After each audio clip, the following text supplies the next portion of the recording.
ஒரு விஷயம் ticket ticket ரேட்டை கவர்மெண்ட் நிர்ணயம் பண்ணுது. அப்போ ஒரு தியேட்டருக்கு போகிறதுக்கு எது முக்கியம்? டிக்கெட் தான் முக்கியம். அங்கே பாப்கார்னை கட்டிட்டு உள்ளே போகிறது இல்லை, கூலிஸை கட்டிட்டு உள்ளே போகிறது இல்லை. தியேட்டர் படமாக உள்ளே போகும்போது டிக்கெட் முக்கியம்.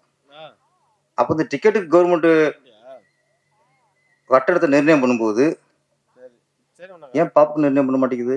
ஏன் கூலிஸ் நிர்ணயம் பண்ண மாட்டேங்குது? 30 ரூபா பாப்கார்ன் 300 ரூபாய்க்கு விற்கிறாங்கல்ல சார். நான் சொல்றது சில இடங்கள்ல அது நிர்ணயம் பண்ணணும். அதான் கவர்மெண்ட். அதான் டாஸ்மாக்ல குவார்டருக்கு எவ்வளவு, ஹாஃபுக்கு எவ்வளவு, ஃபுல்லுக்கு எவ்வளவு நிர்ணயம் பண்றீங்கல்ல. படமாக்கு நாங்க பைத்தியக்காரங்களா? நிர்ணயம் பண்ணுங்க. நீங்க சிட்டியில உள்ள தியேட்டர்ல ஒரு பாப்கார்ன் 30 ரூபா பாப்கார்ன் நீங்க 50 ரூபாய்க்கு விற்கணும், 60 ரூபாய்க்கு விற்கணும். சட்டம் போடுங்க சார். நிர்ணயம் பண்ண உங்க கடமை சார். அவுட் சைட்ல 30 ரூபா பாப்கார்னா 40 ரூபா, இல்ல அங்க 20 ரூபா பாப்கார்னா 40 ரூபாய்க்கு விங்க. நிர்ணயம் பண்ணுங்க சார். 20 ரூபா டீயை நாங்க எப்படி சார் 120 ரூபாய்க்கு நீ வாங்க சொல்றீங்க? என்ன வாங்க சொல்றீங்க? அதை நிர்ணயம் பண்றது யாரு? அவன் இஷ்டத்துக்கு நிர்ணயம் பண்றதுக்கு எதுக்கு அரசாங்கம்? நீங்க டிக்கெட் நிர்ணயம் பண்ற மாதிரி மால் தியேட்டருக்கு டிக்கெட் எவ்வளவு நிர்ணயம் பண்றீங்க? அவுட் சைடு உள்ள லோக்கல்ல உள்ள தியேட்டருக்கு சார் 100 ரூபான்னாரு. உண்மைதான். அப்ப அங்கே நிர்ணயம் பண்றீங்க, இங்க 120 ரூபா. நீங்க யார் நிர்ணயம் பண்றது? நாங்களும் நிர்ணயம் பண்ணலையா?